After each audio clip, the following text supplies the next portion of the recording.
Ibu-ibu suami lagi masuk kamar mandi, dompet suami dilihat, dimasukin 100.000 ke susunya, itu nanti kita akan melihatnya. Halal apa haram? Suami lagi kamar mandi, dompetnya kita ambil, kita lihat ada duitnya 500.000, kita ambil 100.000. Ibu-ibu saya tanya, halal apa haram? Halal. Kalau suaminya pelit, halal. Setuju? Biarin kiai fatwa haram, kita halal aja, Bu. Lihat orang-orang yang kemarin matinya mati dalam keadaan covid, baik dia itu ngadep ke kiblat mau enggak, mau di ngadepin begitu mau enggak, urusan rumah sakit mau dimandiin mau kagak.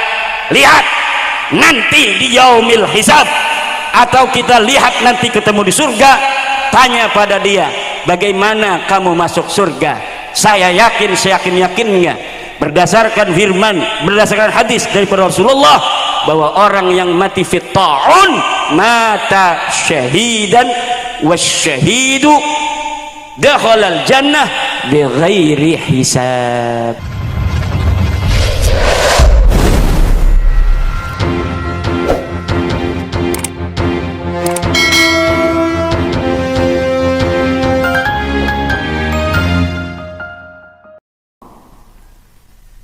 Assalamualaikum warahmatullahi wabarakatuh.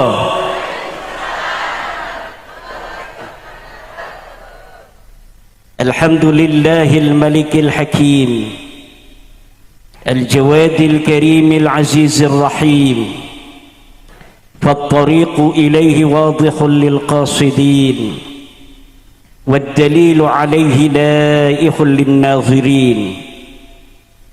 Wassalatu wassalamu ala sayyidina Muhammad wa ala alihi wa sahbihi at-tayyibin at-tahirin.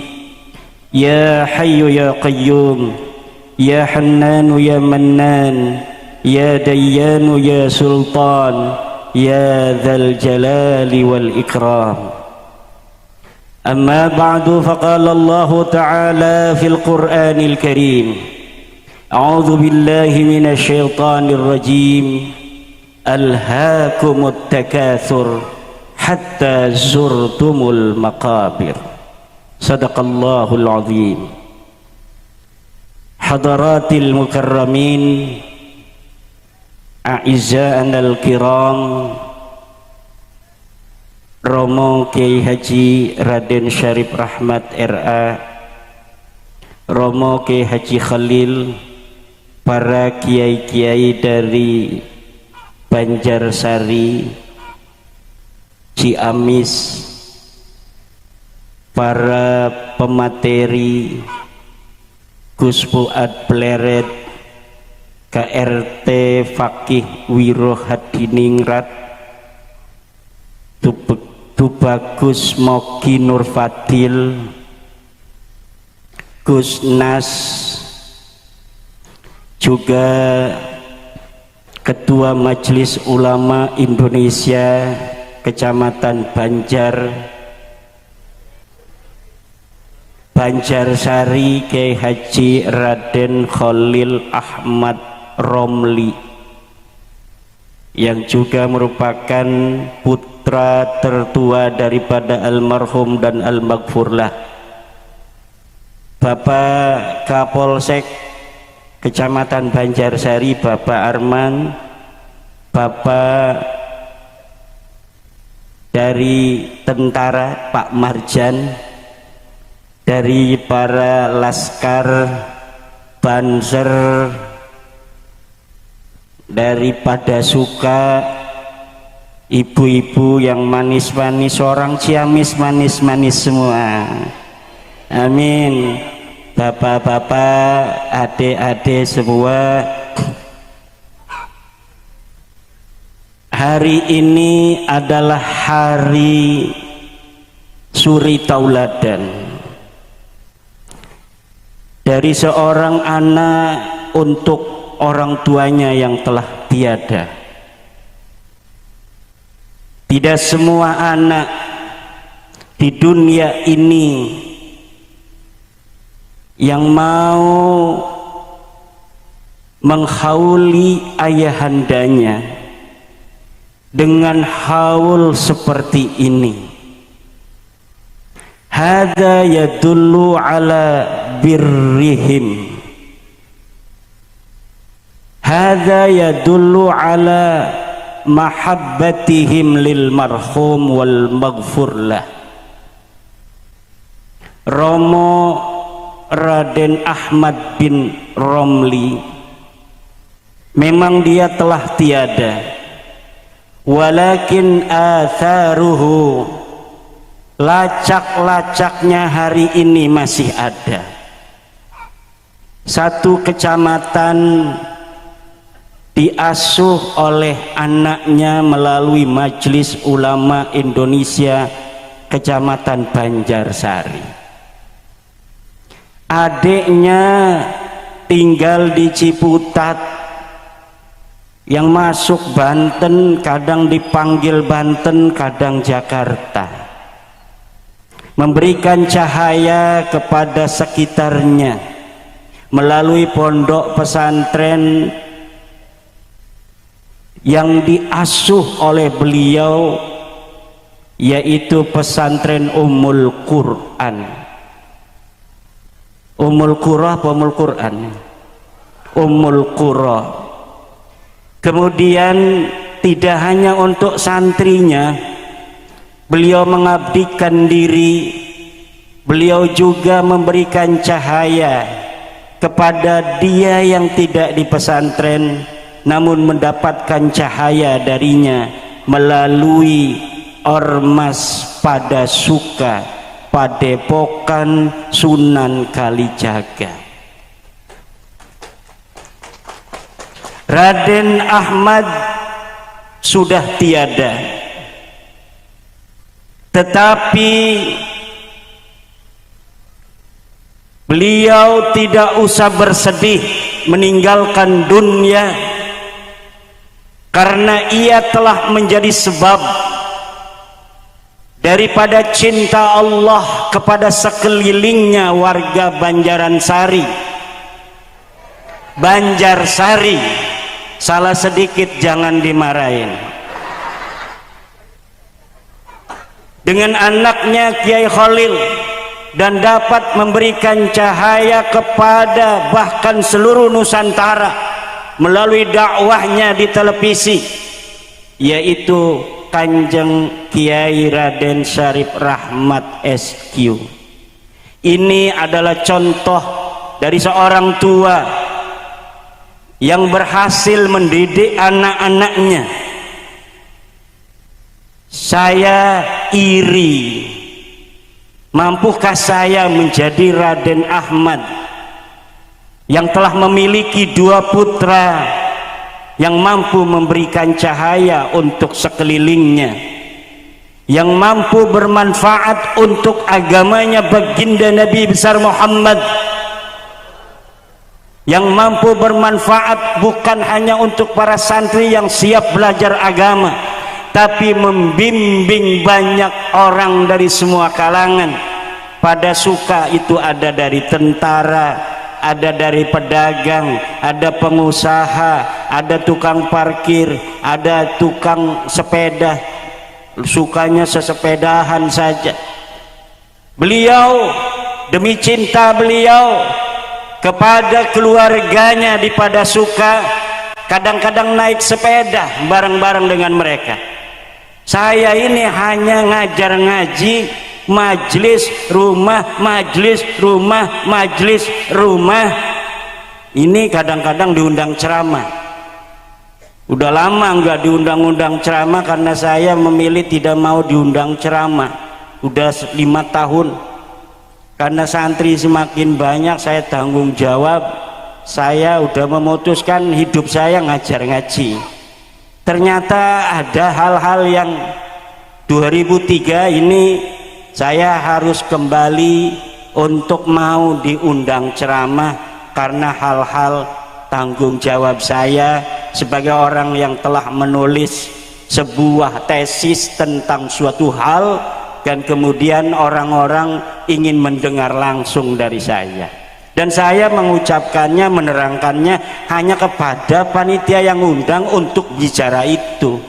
Di sini saya disuruh bicara haul, saya akan bicara tentang haulnya seorang manusia mulia yang dibuktikan dengan kemuliaan anak cucunya. Ini cucu-cucunya ada yang ke Mesir, ada yang ke luar negeri, ada yang mesantren, ada yang hafid dan sebagainya. Hada yadullu ala annahu min ahlil khair insyaallah. Kullu nafsin dha'iqatul maut. Setiap yang bernyawa pasti akan mati. Manusia adalah salah satu makhluk yang bernyawa, maka manusia pasti mati. Kalau Anda merasa sebagai manusia, maka bersiap-siaplah wahai orang yang sedang duduk enak-enakan ini, bahwa kalian nanti akan mati. Kenapa pada diam? Nggak mau. Mati itu nggak mandang yang tua, nggak mandang yang muda. Saya, kata orang muda, kata istri saya tua. Bapak-bapak yang tua, saya yang muda. Mati tidak memandang umur. Bisa jadi bapak-bapak duluan, saya belakangan, atau sebaliknya, saya belakangan, bapak-bapak duluan. Tujuh, Bu. Presiden mati, maut, cek orang Ciamis, bener.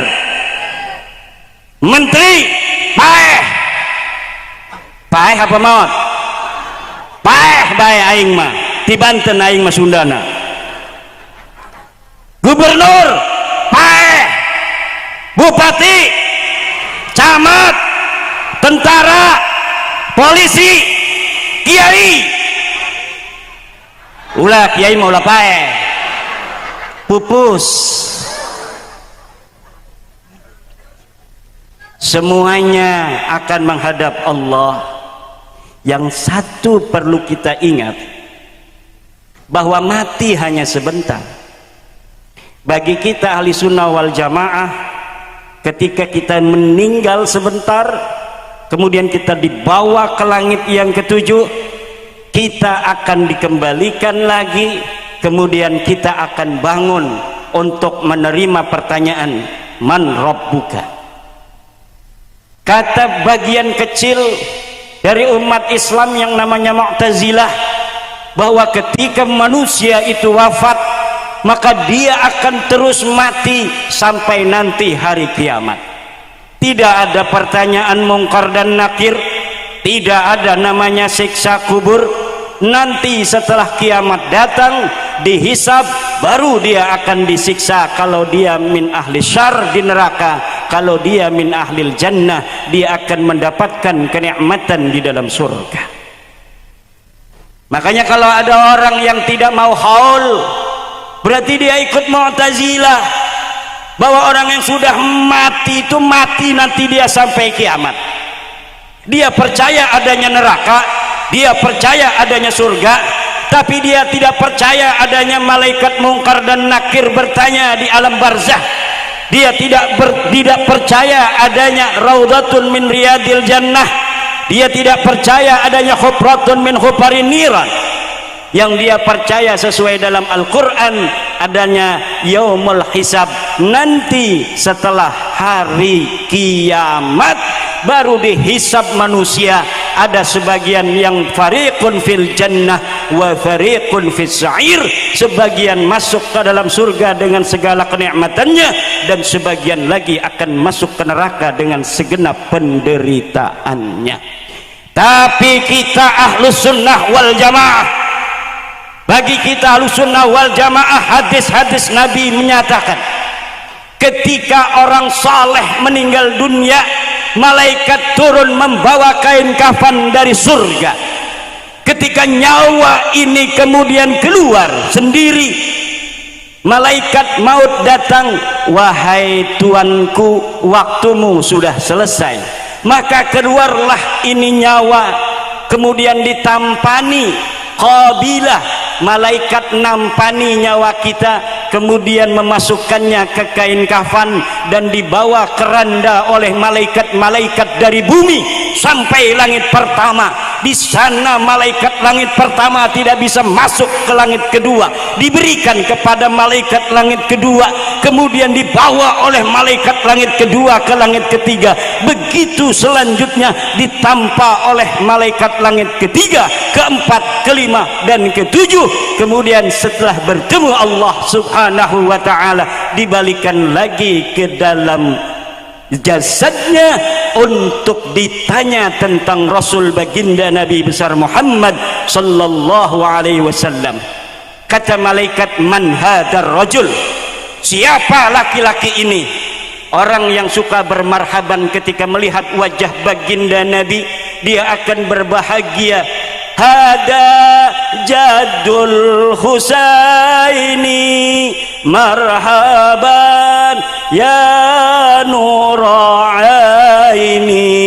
Langsung tidak lagi dilanjutkan man rabbuka wa man nabiyyuka wa ma qiblatuka.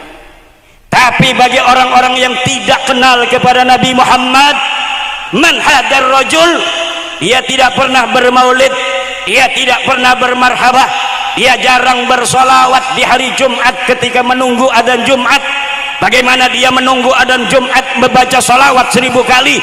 Orang datangnya juga ketika khatib turun dari mimbar, dia masuk kemudian sholat Jumat. Betul tidak? Banyak yang begitu.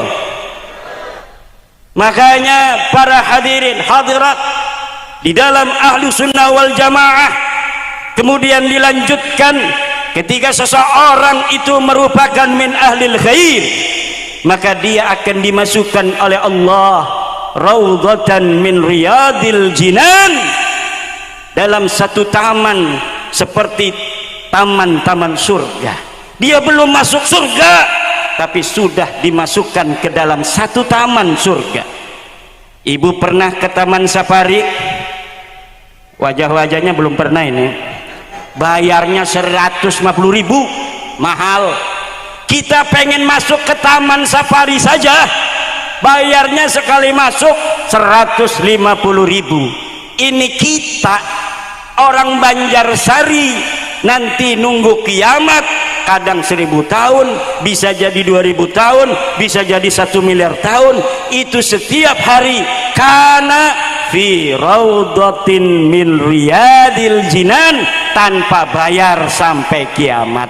Alhamdulillah. Yang penting ibu-ibunya suka ngaji begini, jangan pulang kalau sebelum selesai acara, sebelum doa jangan pulang. Insya Allah ini jangan pulang. Kenapa? Apakah karena cinta kepada baginda Nabi, cinta kepada ulama? Bukan. Kenapa? Ada door prize.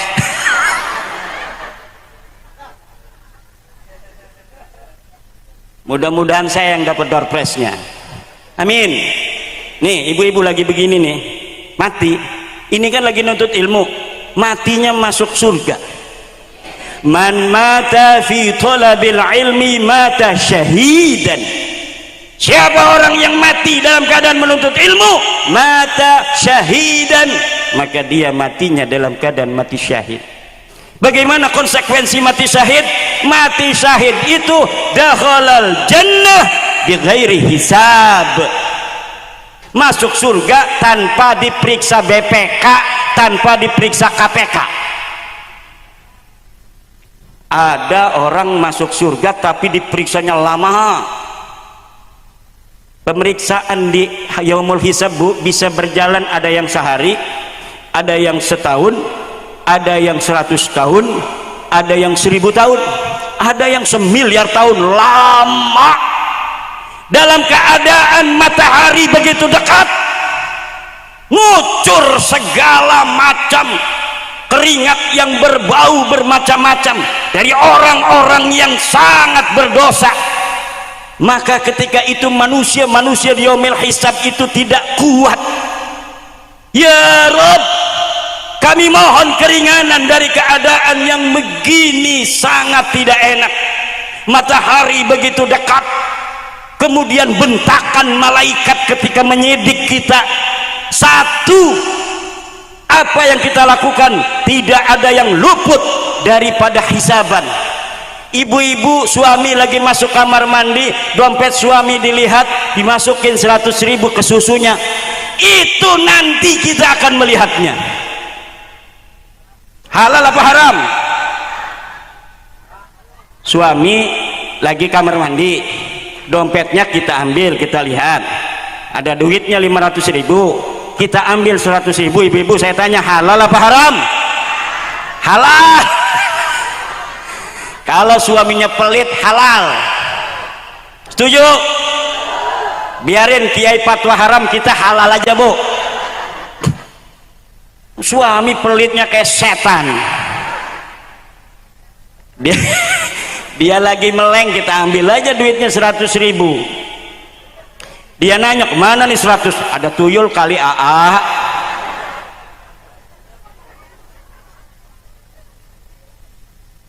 Di yaumil hisab datang mereka ke Nabi Adam. Ya Nabi Allah Adam, ya Abal Bashar, isfa' lana, syafaati kami. Sagalatni umuri, tidak, aku sibuk dengan urusanku. Datang ke Nabi Sis, kadzalika. Datang ke Nabi Nuh, kadzalika. Datang ke Ibrahim, kadzalika. Datang ke Nabi Ismail, kadzalika. Datanglah kepada Nabi Muhammad. Nabi Muhammad memiliki asy-syafa'atul uzma. Man hiya syafa'atul uzma? Syafa'atun fi yaumil hisab li nuqsanil ahwal. Syafaat yang diberikan oleh Nabi Muhammad untuk seluruh umat manusia dari zaman Nabi Adam sampai nanti hari kiamat. Untuk apa? Linuqsanil ahwal, untuk mengurangi berbagai penderitaan di yaumil hisab. Kemudian Nabi Muhammad mengangkat tangannya, isfa' ya Rabb li hadhil ummah kullihim.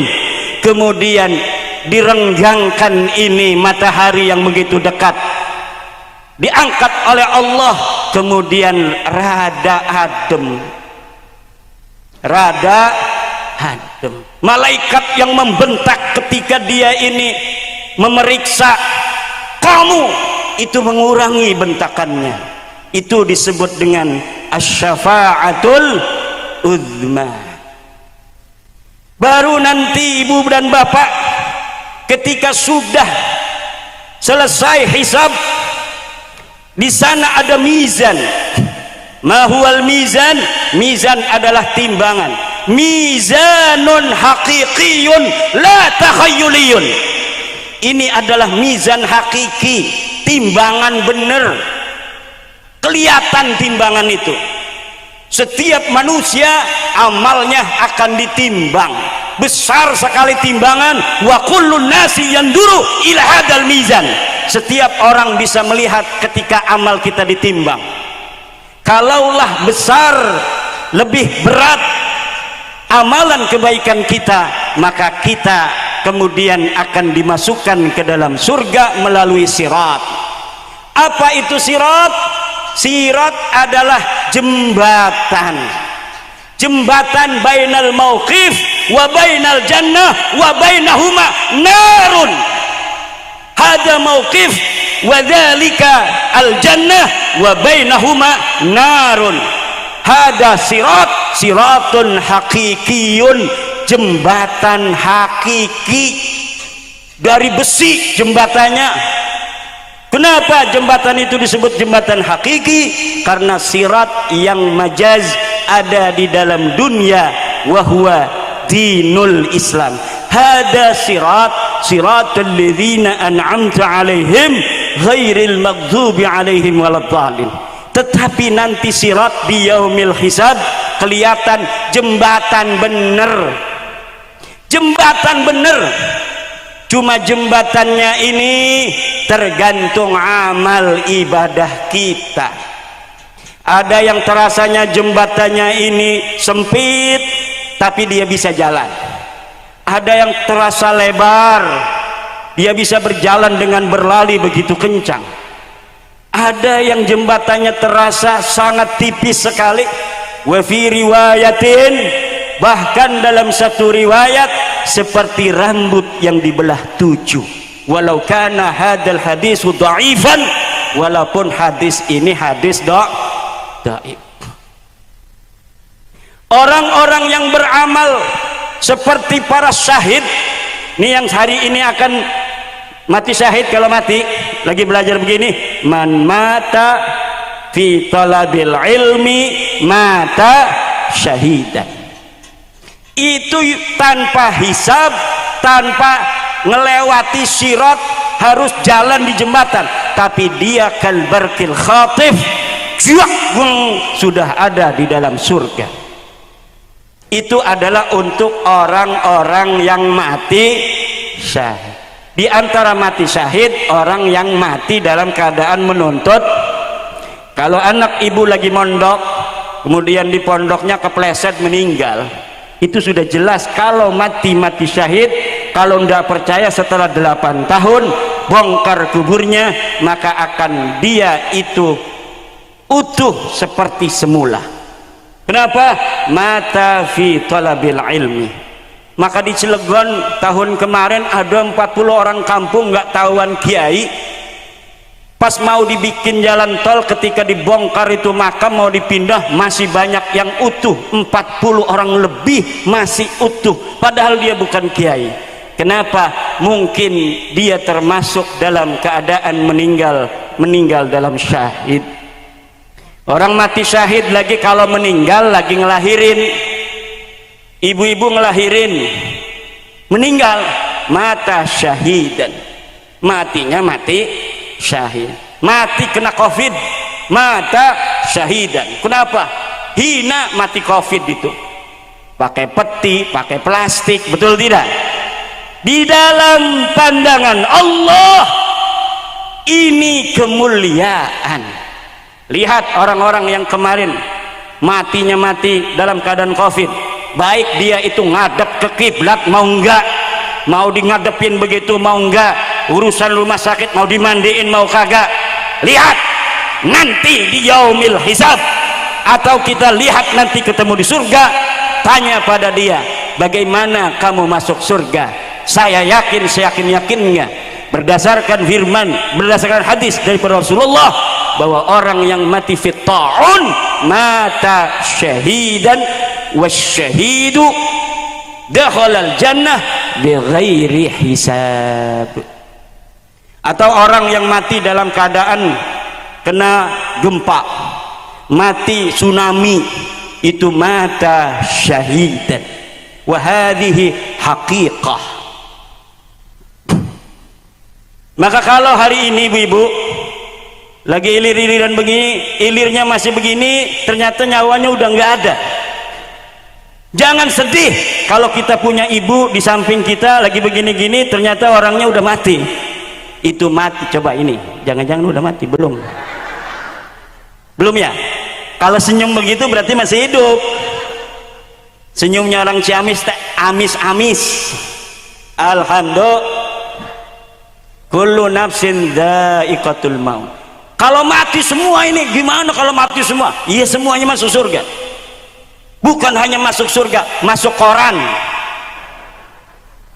Acara haul Romo Kiai Raden Ahmad di Banjarsari, semua jamaah meninggal dunia kecuali penceramah dari Banten.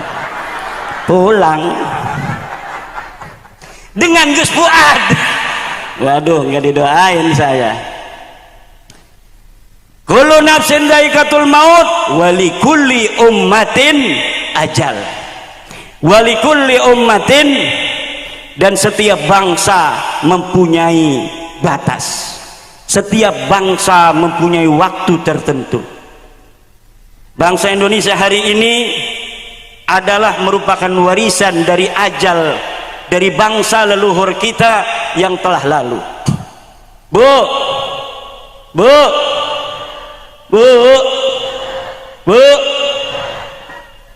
ini dulu Indonesia kita ada pulau Kalimantan, ada pulau Sumatera, ada pulau Jawa. Dulunya ini satu dengan benua Asia. 10.000 tahun yang silam tidak ada pulau Sumatera, tidak ada pulau Jawa, tidak ada pulau Sulawesi, Papua, Maluku. Kita semua bersama dengan benua Asia 10.000 tahun yang silam. Kemudian terjadi bencana, es mencair, kemudian ujung dari bencana adalah pulau Sumatera dan Jawa bersatu, Kalimantan berubah, misah, Sulawesi misah, Maluku misah. Tapi kita orang Jawa, Sunda dengan Sumatera masih menyatu. Likulli ummatin ajal, selesai itu benua Asia, kita pisah dari Asia, tapi kita Pulau Jawa masih bersama dengan Pulau Sumatera. 400 Masehi terjadi gunung meletus Krakatau. 400 Masehi gunung Krakatau meletus, Jawa, Pulau Jawa dan Sumatera berpisah. Sekarang dipisah oleh Selat Sunda. Likulli ummatin ajal. Dulu Pulau Jawa ini terbagi dua, ada Sunda, ada Jawa, dibatasi oleh Kali Cipamali yang sekarang namanya Kali Brebes. Sekarang terbagi tiga, Jawa Barat, Jawa Tengah, Jawa Timur.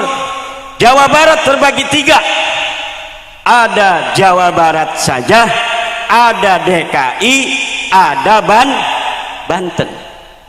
Jawa Tengah terbagi dua, ada Jawa Tengah, ada DIY Yogyakarta. Ini produknya Yai Shihabuddin yang kepincut orang Ciamis karena manis-manis. Kemudian ayahnya dari Kiai Syarif Rahmat kepincut orang Ciamis, menikah dengan orang Ciamis, akhirnya orang Jogja dan Ciamis bersatu melahirkan Kiai Syarif Rahmat yang dia bisa kayak orang Jawa, juga bisa kayak orang Sunda karena memang orang Sunda asli. Alhamdulillah.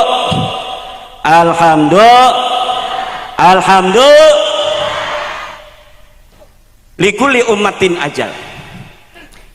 Ini dulu Ciamis, ini bukan Ciamis, Bu. Ciamis ini baru namanya tahun 1914 oleh Belanda. Dulu namanya apa? Galuh. Ini Galuh, selama 900 tahun nama Galuh dipakai oleh orang Banjarsari. Dari mulai tahun 1914 sampai ke belakang selama 900 tahun ini namanya Kerajaan Galuh. Kemudian terakhir zaman Belanda menjadi Kabupaten Galuh. Tahun 1914 dirubah namanya Ciamis. Kenapa? Karena ngelihat orang Ciamis manis-manis, udah kita ganti Ciamis. Begitu ceritanya. Kalau Galuh itu gagah perkosa. Galuh artinya gagah perkasa. Orang Galuh itu gagah perkasa. Belanda takut orang Galuh yang keturunan para raja Write Kandayun untuk memberontak kepada Belanda. Akhirnya diganti namanya menjadi Ciamis agar yang kelihatannya adalah manis-manisnya aja, padahal di balik manisnya orang Ciamis ada jiwa kesatria yang diturunkan dari raja-raja Tarumanegara. Dulu kerajaan kita ini cuma satu di Pulau Jawa, namanya Kerajaan Salakanegara. Di Jawa Barat ini Salakanegara 300 tahun hancur, kemudian menjadi Tarumanegara. Tarumanegara 300 tahun hancur, jadi dua Tarumanegara, dibatasi oleh kali di Citarum, sebelah sana namanya Galuh, sini sebelah sana namanya Sunda. Kemudian 300 tahun kemudian hancur lagi Sunda dan Galuh, disatukan oleh Prabu Siliwangi, namanya Kerajaan Pajajaran. Kerajaan Pajajaran kemudian hancur, jadi tiga penerusnya, Kerajaan Cirebon, Kerajaan Sumedang, dan Kerajaan Banten. masa penjajahan hancur lagi, akhirnya jadi Jawa Barat. Tahun 2001 jadi 2 lagi, Jawa Barat, Banten. DKI dari dulu jadi 3. Likulli ummatin ajal, setiap bangsa mempunyai waktu kapan dia untuk tumbuh, kapan dia kemudian akan hancur. Kita minta Indonesia ini kepada Allah agar Allah tidak hanya umur Indonesia ini seperti Tarumanegara yang 300 tahun. Kita ingin Indonesia ini dalam keindonesiaan kita beribu-ribu tahun yang akan datang. Amin ya Allah ya Rabbal. Kita ingin Indonesia ini ada yang terdiri dari 17.000 pulau, 700 bahasa, 1.400 suku bangsa yang dipisahkan setiap pulaunya oleh lautan, itu disatukan selama-lamanya oleh Negara Kesatuan Republik Indonesia. Dengan barokah haul pada hari ini, haul Romo Raden Ahmad bin Raden Romli, moga-moga Allah memberikan keberkahan untuk kita semua, bangsa Indonesia dari Aceh sampai Papua, mudah-mudahan tetap bersatu. Besok 2024 capres semuanya biasa-biasa saja, rutinan tahunan. Pilih yang Anda suka.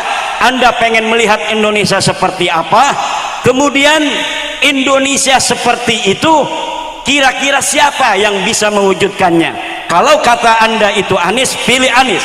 Kalau itu Ganjar, pilih Ganjar. Kalau itu Prabowo, pilih Prabowo. Biasa-biasa saja.